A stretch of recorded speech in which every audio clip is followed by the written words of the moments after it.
Great venue. Thank you all for coming. It's really not worth doing these things if there isn't an audience, so thank you. And I'll explain a little bit about how we got here. But first of all, sometimes an unconventional approach is required. Sometimes somebody has to say, you know, the way we've been doing things, in our case for 100 years, how we've been managing change, or in this guy's case, for almost 3,000 years. Everyone recognize the gentleman in this photograph? No? Yes? This is Bruce Lee. And Bruce Lee, perhaps one of the 20th century's greatest philosophers. Yes, a philosopher with a degree in philosophy from the University of Washington in Seattle, where I live in the United States. Bruce Lee came along with his philosophy and he said, you know, maybe the way that we've been learning martial arts for the last 3,000 years is wrong. Now, you have to be pretty damn good at something to be able to say that, right? To be able to reject the existing way of doing it.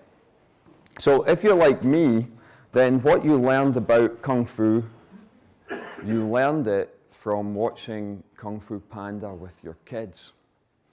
And you'll know from that movie that there are 4 styles of Kung Fu: the snake, the monkey, the mantis, and the tiger.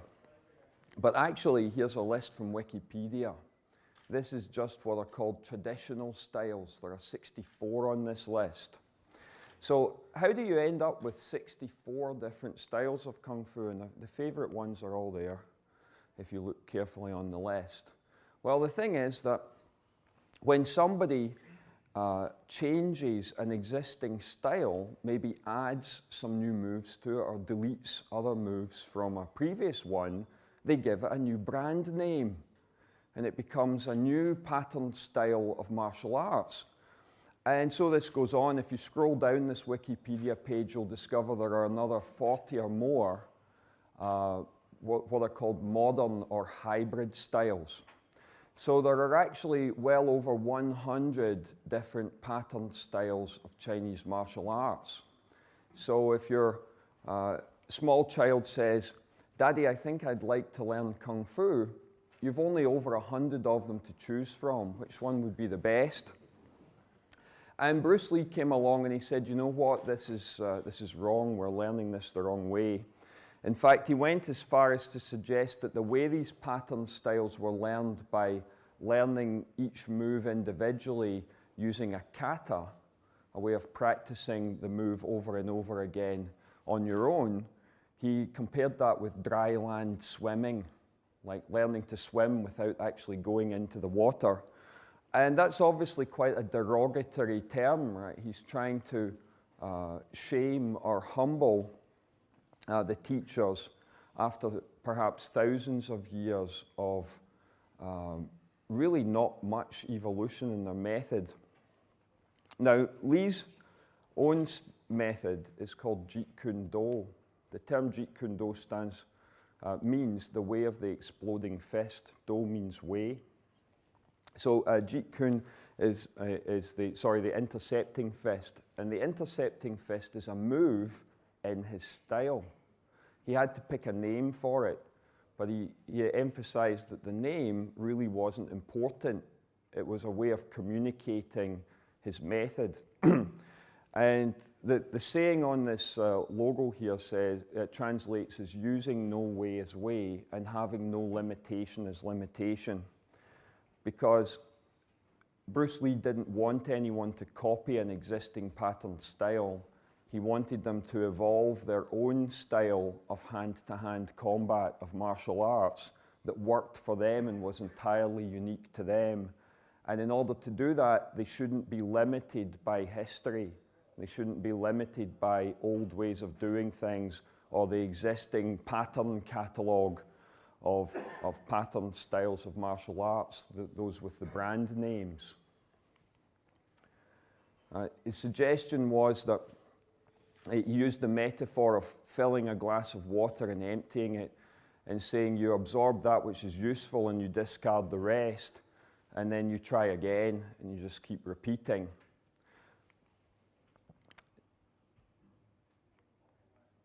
And in order to know whether something that you're learning is useful, you need to practice on a live opponent. That if you're going to learn to swim, you need to get in the water. If you're going to learn to fight, you need to fight people. It seems like a pretty obvious idea, but apparently it was revolutionary and groundbreaking for the 1950s. So his observation was that learning martial arts by practicing kata wasn't adaptive, that a pattern style was a set of kata and it didn't evolve, and in many cases had not evolved for a very long time. So practicing kata was dry land swimming. And if you really wanted to learn to fight, you had to practice with live opponents. Actually, what was required to do that in the 1960s was innovation in protective clothing. Can you imagine being Bruce Lee's sparring partner while he's practicing on you? Perhaps now the right technology for the protective clothing would be easy. In the 1960s, they had to invent it. So pattern styles are perfectly good for controlled circumstances such as a competition. If you know that you're fighting a guy and the rules of the competition say he has to play by the same rules you're playing by, then you can anticipate how he's going to behave. But Lee concerned himself with people who thought they were champions at martial arts, and therefore they might be overly confident if they got caught in a street fight in a dark alley in Hong Kong. And in those circumstances, it's not an ordered problem. The other guy you're fighting can't be relied on to play by your rules. There are no rules in a street fight. So in order to do that, you need to be able to adapt to the circumstances. And if you haven't learned an adaptive way of fighting, you won't be able to react and adapt in a situation that's different. Hence, Jeet Kune Do was the first adaptive approach to learning Chinese martial arts. And that was a revolution after almost 3,000 years of history. So what was the motivation for what is now known as the Kanban method? Zvonimir has failed to mention that I've been in this Agile movement several years before we called it Agile. Back in the days when we called them lightweight methods. And I was on the team that developed something called feature-driven development. Actually, what we thought we were doing was developing a retail banking system for a bank in Southeast Asia. We just accidentally invented a method in order to get that done. Well, by about 5 years later, 2002, 2003, I found that trying to get people to adopt that method in large companies, large telephone companies in the United States, and mobile phone manufacturers, that people resisted. It was okay at one department level, but if you tried to do it at a business unit level, people resisted. And any amount of logical arguing with them didn't seem to make it better.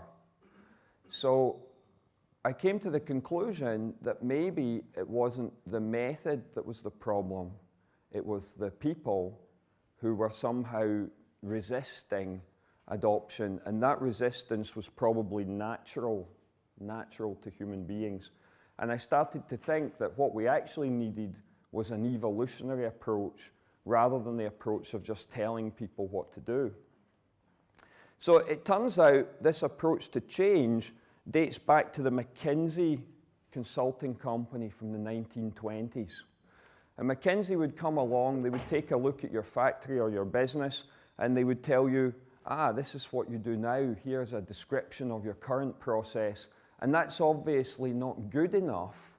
What you need to be doing is something completely different. And this future process will deliver you much better business results. So all you need to do is change from what you do now to the future process, and we, McKinsey, will help you get that done. And this change management model has essentially become ubiquitous. and the Agile movement has been using it for the last decade. So the new process can either be defined, it comes out of a textbook because someone wrote it down, or it can be designed by the consultants using some method like value stream mapping or theory of constraints thinking processes or Six Sigma, and there's a whole range of these methods for analysing how bad is your current process and let us design out the waste and tell you how it should be in the future. And once we've designed that future process, then we help you transition. And we'll collect lots of money from you while we do it. And how will you know that we're done?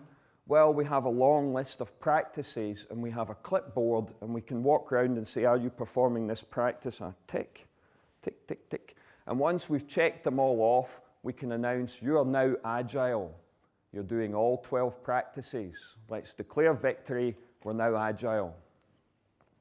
The question is, did that make any difference to the performance of your business or not? And even if it did, were you measuring it and able to communicate it? So it's this move to that future process, the transition, the installation of the future process that people resist. This is Daniel Kahneman. He's actually an economist. It's interesting how economists often get bored of economics. They do call it the dismal science. And they go off and they do something else. So Kahneman decided to study how people work because he figured out that most economic models were wrong, and if he understood how people work, maybe he'd be a better economist. Well, he boiled how people think down into this very simple model, and he breaks the way the brain works up into two things. He calls one part System 1. This is primarily the amygdala in the back of our brain. It's very old in evolutionary terms, and it processes sensory perception, sight, hearing, smell, touch, anything we can sense, emotional feelings. And the thing about this is it's fast,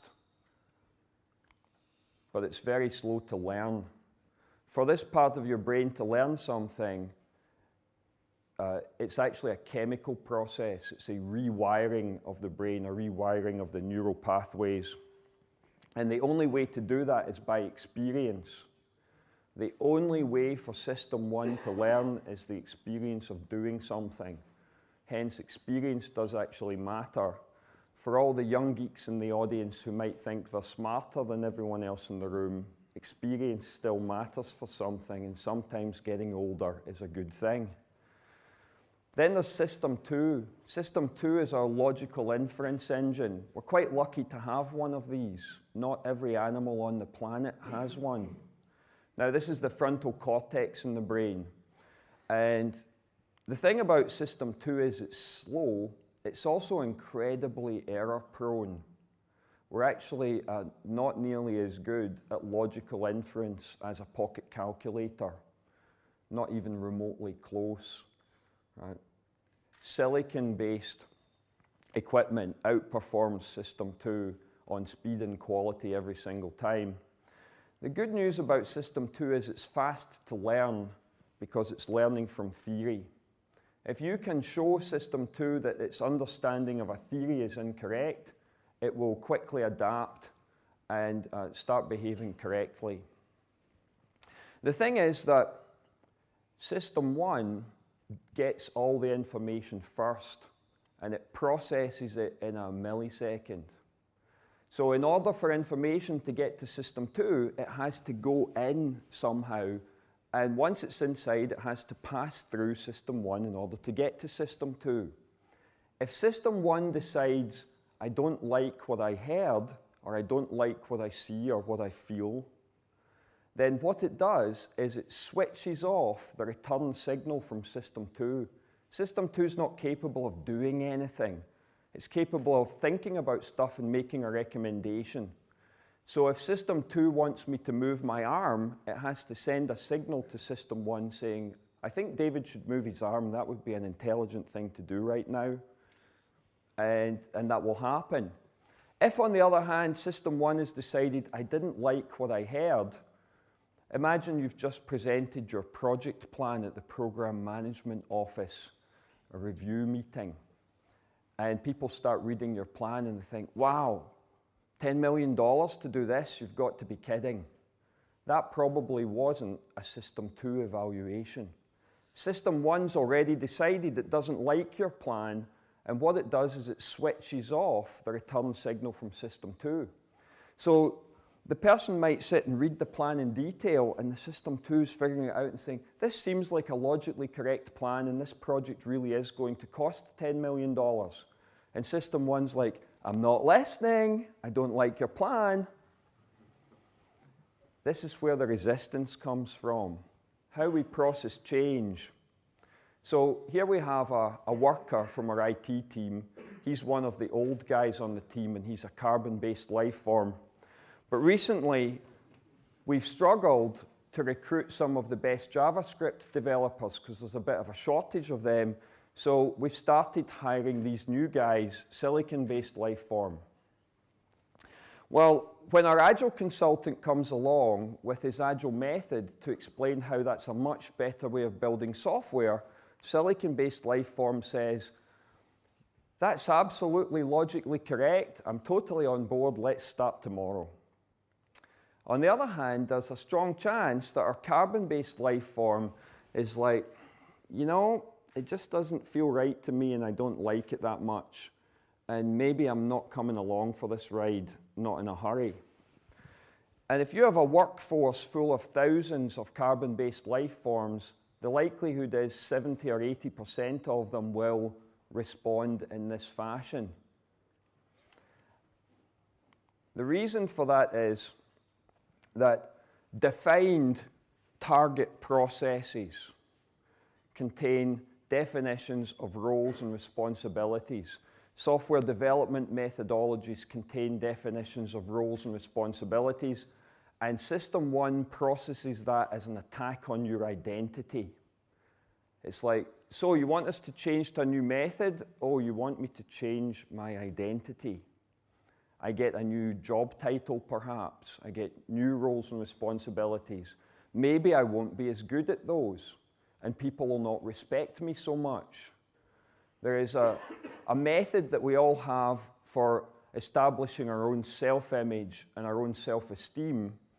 And when someone attacks something that we use to decide, am I happy with myself?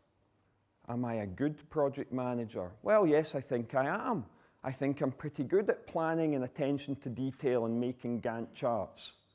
And then someone comes along and says, we don't value your Gantt charts anymore, we're not going to use them. That's like ripping out something from inside your body and throwing it away, asking you to reinvent yourself. Also, if you're one of many project managers in your company, then you're like a little pack of project managers, a little herd. And inside that social group, there is a way of establishing the ranking in the herd, a way of establishing the social status. You may not even understand it, but you feel it. And if I ask you, are you quite a good project manager, are you a good project manager? You'll say, well, I might not be the best, but I'm quite good. And in the back of your head, you've got some understanding of who's the best in the pack and sort of where do I rank. And you probably think that's above average at least. All car insurance companies will tell you that the average person believes they're an above average driver. That's a normal human behavior, right? We would actually be depressed if we didn't think that to be true. So it turns out that software development methodologies and these defined processes are designed to be resisted by human beings because System 1 does not like what it hears for about 70 to 80% of a large population being told you all have to switch to some new way of doing things. So the Kanban method, as it's now become known, rejects this old-fashioned McKinsey-style change management model and suggests that what we actually need instead is an evolutionary approach that allows you to design the process that's the best fit for you. And that your process will be different from the one that the guys down the corridor are using because they evolved their own unique style. And if we do that, then hopefully most of the people will come along for the ride. So this method, maybe it should have been called the Anderson method. Just like a long time after his death, Bruce Lee's family now refer to his method by his Chinese name. But what was unique and different about it was the use of virtual Kanban systems, and perhaps less unique, the use of visual boards, which in Chinese are also known as Kanban. So the combination of these things became the name for the method, just like the use of the intercepting fist move became the name for Bruce Lee's style of martial arts. This is a piece of Lee's philosophy. It's derived mostly from, you can buy the book of Bruce Lee's philosophy. And most of it's a combination of Buddhism, some particularly Zen Buddhism, Taoism. And there's a whole section on flow. And in the section on flow, he talks about you should be like water. And he's teaching martial artists to think about what's the opponent doing. The idea is that water flows around the rock. The rock in this picture is a metaphor for resistance. And in martial arts, the resistance is coming from the opponent. So to be good and to avoid using too much energy, if you can avoid the opponent's attacks, then that's a smarter way to fight than to fight head on with a lot of energy. So for us, the resistance is this emotional resistance coming from system one inside the heads of our carbon-based life forms that we need to transition. So if Kanban should be like water, that means that our primary approach to improvement should be to avoid the resistance. In other words, don't give anyone a new job title. Don't give them a new identity. Don't change their roles and responsibilities, at least not initially. Let them evolve over time. Let them grow into a new identity. So the principles behind the Kanban method are: one, you start with what you do now. Whatever your current process is, it is what it is. And it doesn't matter how ugly it is, that's what we're going to start with. We're going to agree to pursue an evolutionary approach to change because we believe that that's more compatible with the human beings that we have to work with. And we'll initially respect their roles, responsibilities, and job titles, because if we try to change those, that will provoke resistance from system one, and they will switch off listening to any logical argument. And then to catalyze this to work, we need to encourage acts of leadership at all levels in the organization. The first three of these principles are specifically chosen because human beings resist the installation of new ways of working. They resist that McKinsey-style approach. And unless you force it on them through positional power, then generally they will not adopt. And if you do force it on them, particularly in knowledge work, they will passively, aggressively resist you. And what happens when developers passively, aggressively resist? Well, you find that your code base gets to be of poor quality. Things don't happen quickly. Your product becomes unmaintainable. People don't cooperate and collaborate together. And they don't respect the management of the organization. And as a result, the performance of the business declines, despite the fact that you installed a method that's supposed to make you perform better. So the secret to doing this is, imagine that you've got some special pair of glasses that you can put on. And these glasses have Kanban lenses on them. And what they enable you to do is look around your organization and, without changing it at all, view it in a service-oriented fashion. Look around and see, where are the knowledge workers and what services are they performing? If you have an enterprise architect, that person performs a service.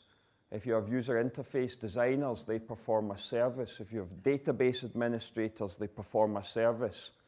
If you have an executive who comes along and signs off an approval, that person is performing a service.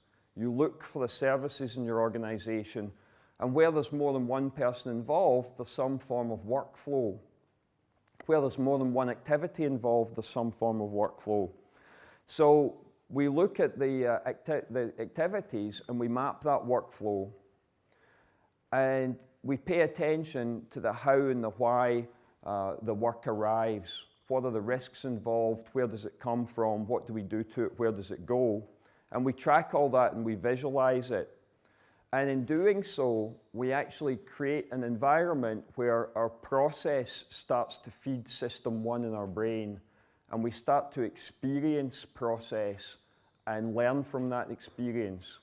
It enables us to motivate change because we've engaged system one, not just system two. We have this method we teach in our foundation level classes.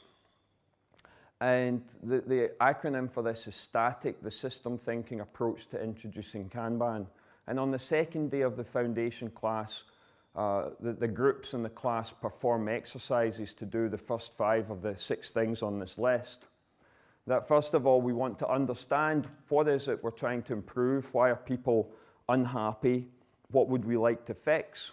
Secondly, we analyze the demand for different types of work with different risks, how much of that work and when does it arrive, and we look at our capability. What is our capability to process the work? How long does it take? How much can we get done in a period of time? With what quality and with what predictability? Then we model that workflow. We discover classes of service. That's a replacement for how you do prioritization. And then we design the Kanban system and the visualization for it. And once we've done all that, we make a rollout plan. The final one on this list is not included in the foundation class. So that's great. We have some background on the Kanban method. What the heck is a Kanban system? So here's a picture of a fairly typical looking software development workflow. And every picture I show is just an example. Your picture will look different because your process will be unique to you. And on this picture, imagine it's a magnetic whiteboard. The magnets are the Kanban. Each one of these magnets represents a signal card that said we have capacity to do some work. And the tickets on this board might represent something like user stories, change requests, bugs that need to be fixed, whatever the process is you're looking at. The colors will denote some state. White might mean that something is available, where green means it's completed and can be pulled to the next stage in the system. We might move the items below the line here in order to signal that they can be moved to the next stage. So now we've got an overloading of both color and the position. We might use a magnet to say, a red magnet to say this one is blocked, and the people who are working on this one are actually now working on this one. And we've made a choice to introduce an extra magnet to break our Kanban limit for some short period of time. Kanban systems are pull systems. Right? So first of all, these are virtual Kanban. So this time we're not using physical Kanban. We're just making a number at the top of the column and imagining that those magnets are there. This is by far the most common way of doing this. And the board is the visualization of the service workflow, the work in progress, and the Kanban system. Right? This is the Kanban system here, in this case a virtual one. Kanban systems are pull systems. So the Kanban limit limits the number of pieces of work at any given stage in the process. And if we're under the limit, that means we can pull something. And we're still under the limit here, so we can pull. And then our input buffer here, we can replenish that. And we might do that once a week, for example, and this has enough work so that the system will never starve during the week ahead. We meet with business people in order to decide how to do this replenishment. What this does and how it changes the way that you work primarily is that until something's in the Kanban system, until it hits the entry point, then the item is not committed, or it shouldn't be. Ideally, it shouldn't be committed. So the act of pulling it into the system is the act of saying, we definitely want to take delivery of it. We're now sure we want to take delivery. So commitment is deferred. Therefore, this is our commitment point. We're committing to getting started. We're sure we want to take delivery. And therefore, afterwards, we do not want to abort this item. That if we had to abort it, we obviously weren't sure we wanted to take delivery. So why did we start it in the first place? Let's use that as a learning opportunity. And therefore, things which are not on the board are optional and ideally unprioritized. Why would you prioritize something if you're not sure you want to do it yet?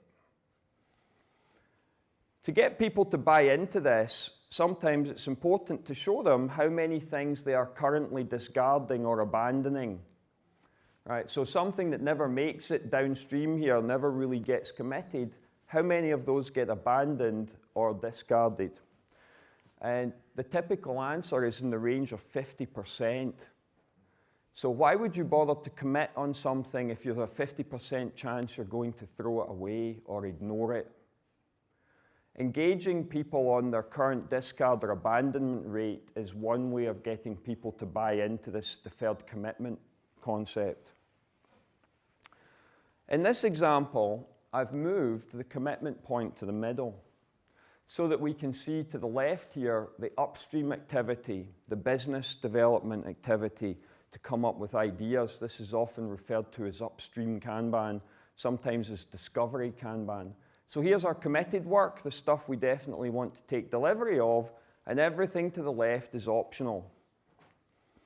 It's become common to use minimum and maximum Kanban limits on this upstream work in order to ensure that we have enough options coming downstream in order to choose. Meanwhile, perhaps as many as half of those items get rejected at each stage as we go through here. This means that we spend money acquiring these options, and now we have an understanding of we spend money to convert an option into finished work. We spend money to acquire the options. How much money do we spend on the stuff that gets thrown away? And that is insurance against having the right ideas to commit to later on. In a highly uncertain world, you want to have lots of options, and you should be prepared to spend money on work that will get thrown away before you've committed to it. The next thing to worry about in a Kanban system design is commitment frequency. How often should we meet with business stakeholders to ask them to replenish this system? Well, there are a number of factors that go into this. There's the coordination and transaction cost of holding the meeting. If this meeting is expensive to organize and expensive to hold, we wouldn't want to do it so often. So we want to try and reduce the cost so we can do it more frequently, but there is a limit to how frequently, and that limit is how often does new information arrive for the business people. If we ask them to meet with us more often than the information arrives, they'll show up and say, we don't know anything new since the last time. Why are we wasting our time at this meeting? If information arrives slowly, it would be better to have a bigger buffer here and to hold the meeting less often. So understanding the information arrival rate in your business and then the transaction and coordination cost of holding a meeting with business stakeholders, frequency here. The more frequent you are, the more agile you are as a business.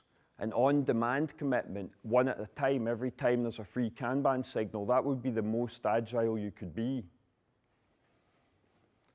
Then we have the lead time through the system. How long does it take us from the point of commitment to getting something out the other side of our Kanban board?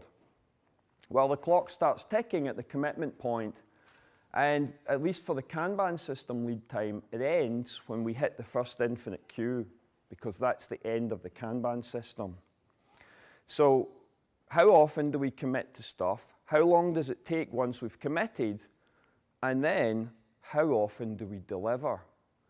Now, delivery frequency, from a technology perspective, that's got a lot easier in the last 5 or 6 years. There's a lot of you who can probably do automated deployment. On the other hand, how many of you have customers who actually want to take delivery of new software that often? The bigger constraint on delivery frequency is the cost to the customer of taking that delivery. And a lot of businesses are not focusing on that because it's not an IT department problem. If you work in a retail bank, it's not your problem to teach the bankers how to take delivery of the software more often. But you could start to put features in your product to reduce the impact of taking delivery of software more often, to help people learn the new version. And that might be a worthwhile investment so that you can deliver more frequently without them complaining. And frequent deployment is more agile. The more frequently you do it, the more agile your business is. And on-demand deployment is the most agile. So if we want a definition for agility, in this case service delivery agility, the 3 things we need to care about are our commitment frequency, our lead time after commitment, and our delivery frequency. So we take these 3 things, and if we can do them frequently, we can have short lead times, then we're in good shape, we're very agile. If we can't do them frequently and we take a long time to finish committed work, we're not so agile. And you'll recognize that these 3 things are core Kanban system dynamics. Kanban systems enable you to separate out these 3 things and tune them individually. You're not restricted to time boxes. So understanding the Kanban method, taking Kanban systems and putting them into this bigger context we had at the beginning. Well, the idea is that you should go around your organization in a service-oriented fashion and Kanban each one of those services using that static method approach that I mentioned earlier. And then we need to add feedback loops. In Jeet Kune Do, the feedback loop is sparring with a live opponent who's using protective clothing so you don't hurt them too much.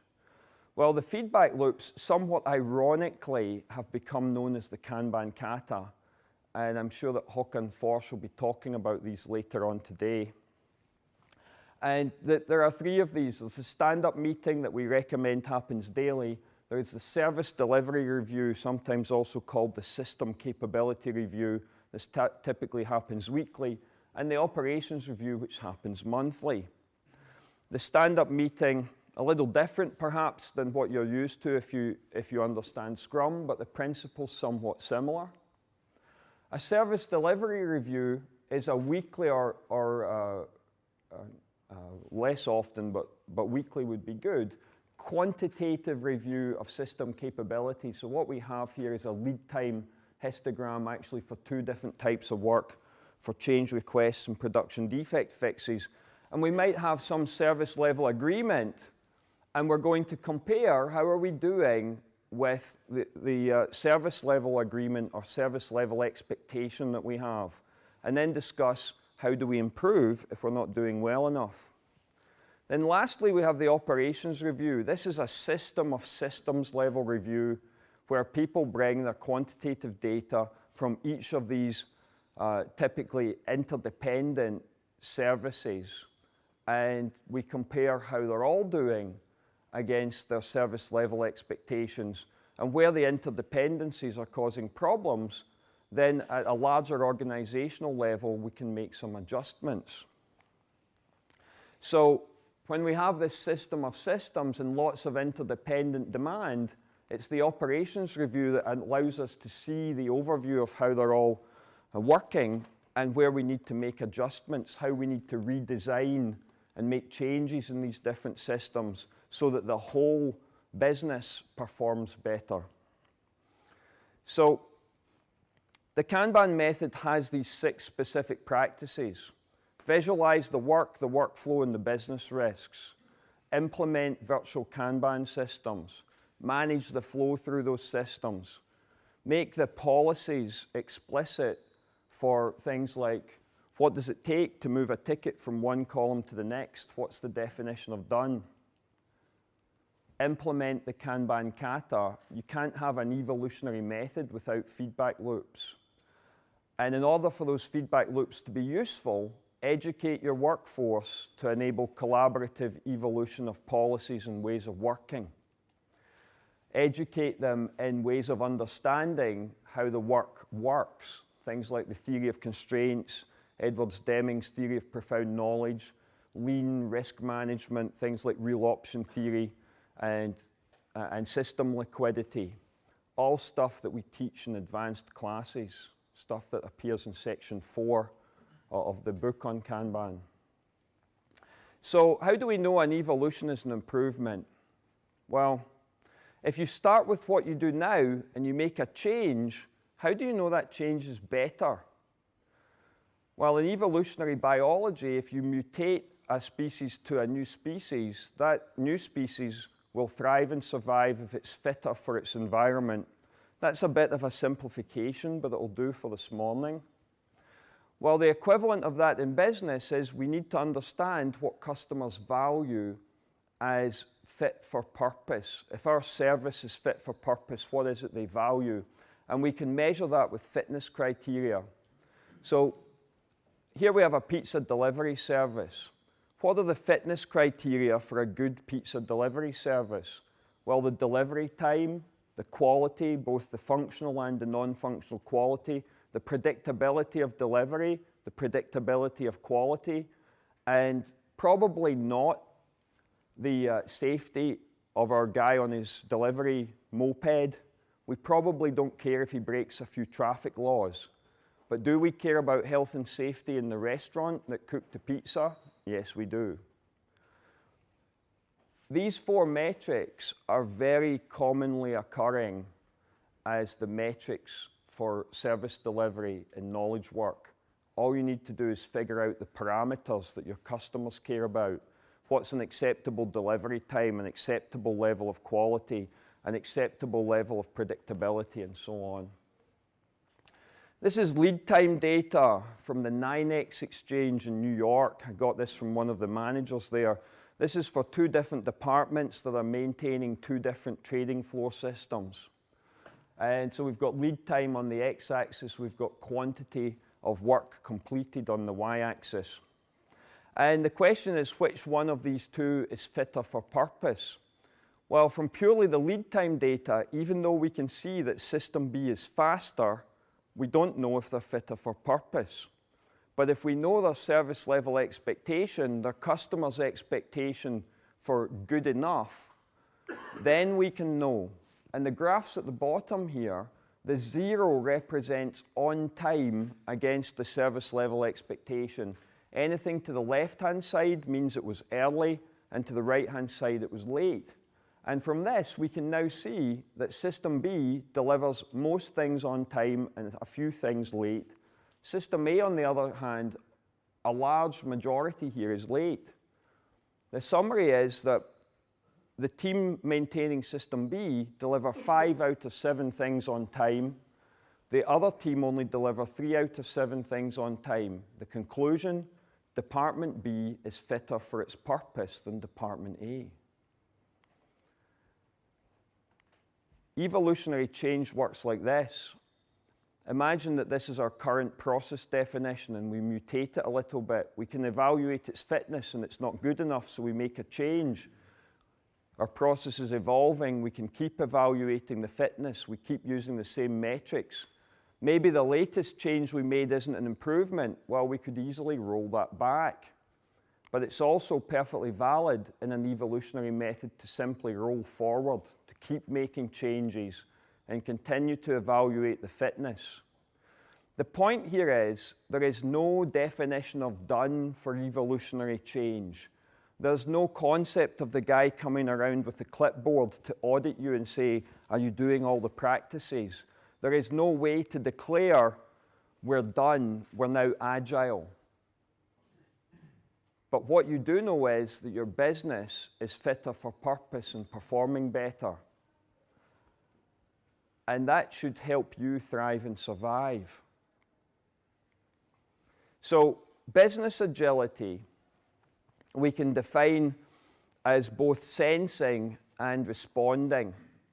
And sensing is how often are we sampling the fitness criteria from different market segments, from different customers, in order to understand what they expect of us? And what's our capability to service their demand within that expectation? And then our responding is, how good are we at actually servicing them? What's our service delivery time? And how good are we at making evolutionary changes? How quickly is our process evolving and improving? And if we can do all of this at the upper end of these arrows, then we have a truly agile business that will continue to thrive and survive regardless of whether the external environment is changing on us. If you compete in a market where things change externally very rapidly, your business needs to be agile in order to survive. If you're in a very slow-moving industry where things don't change much, you actually wouldn't care about being agile other than as something to save cost. Well, saving cost is all very well, and it's a traditional motivation, but survival is a much stronger motivation. And in the modern world, external environments are changing so rapidly, even in very traditional industries, that senior executives and owners of businesses really care about agility. They don't really care about whether you're following some agile software development practice. That only matters if it's improving the business agility. And with that, thank you very much.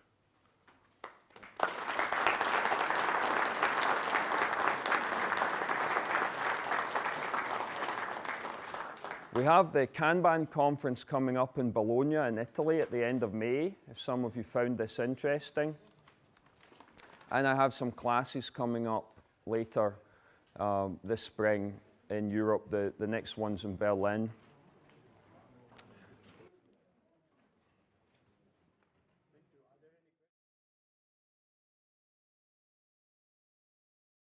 Of them to choose from, which one would be the best? And Bruce Lee came along and he said, you know what, this is wrong, we're learning this the wrong way. In fact, he went as far as to suggest that the way these pattern styles were learned by learning each move individually using a kata, a way of practicing the move over and over again on your own, he compared that with dry land swimming, like learning to swim without actually going into the water. And that's obviously quite a derogatory term, right? He's trying to shame or humble the teachers after perhaps thousands of years of really not much evolution in their method. Now, Lee's own method is called Jeet Kune Do. The term Jeet Kune Do means the way of the exploding fist. Do means way.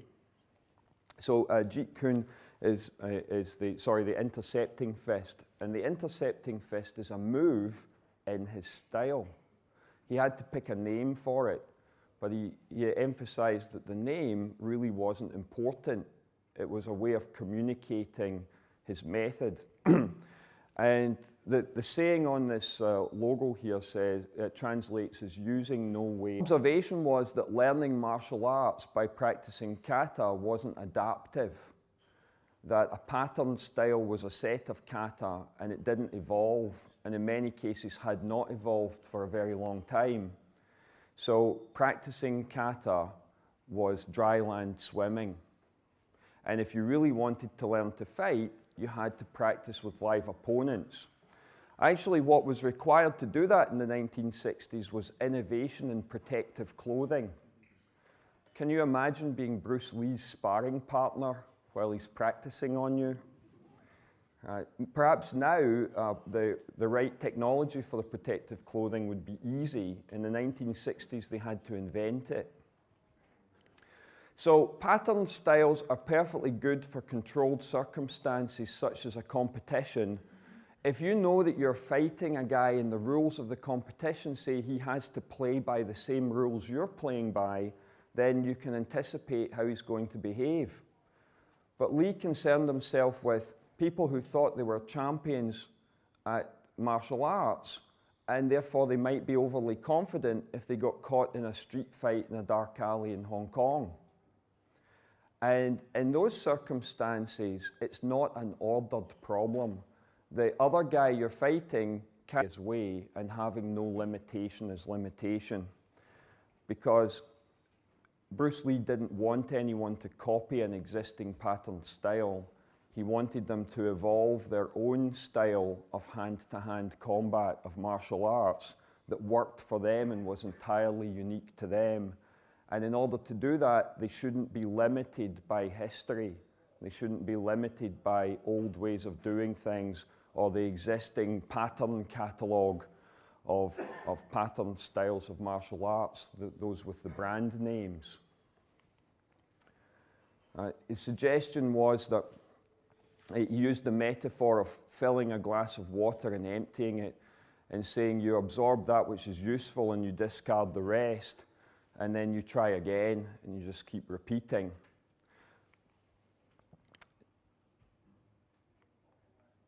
And in order to know whether something that you're learning is useful, you need to practice on a live opponent. That if you're going to learn to swim, you need to get in the water. If you're going to learn to fight, you need to fight people. It seems like a pretty obvious idea, but apparently it was revolutionary and groundbreaking for the 1950s. So his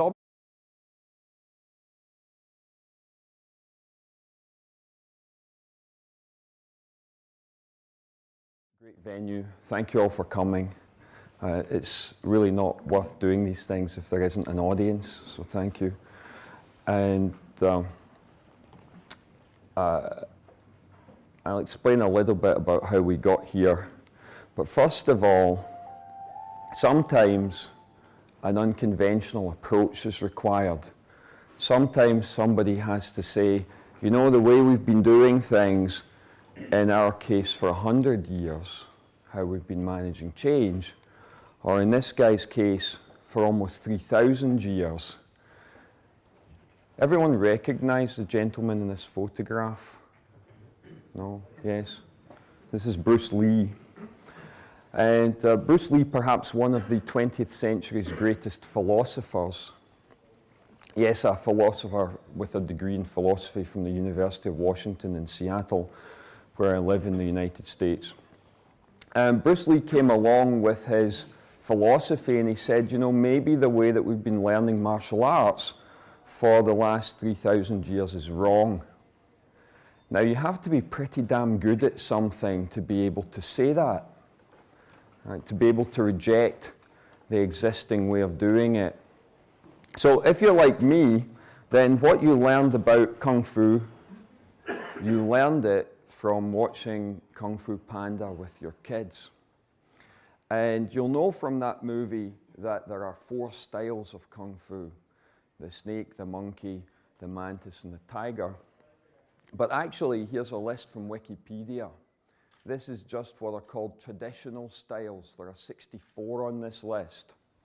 So how do you end up with 64 different styles of Kung Fu? And the favorite ones are all there, if you look carefully on the list.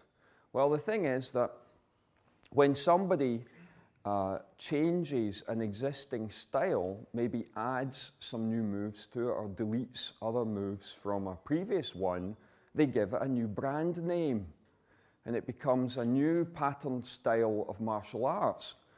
And so this goes on. If you scroll down this Wikipedia page, you'll discover there are another 40 or more what are called modern or hybrid styles. So there are actually well over 100 different pattern styles of Chinese martial arts. So if you're Small child says, "Daddy, I think I'd like to learn Kung Fu. You've only over $100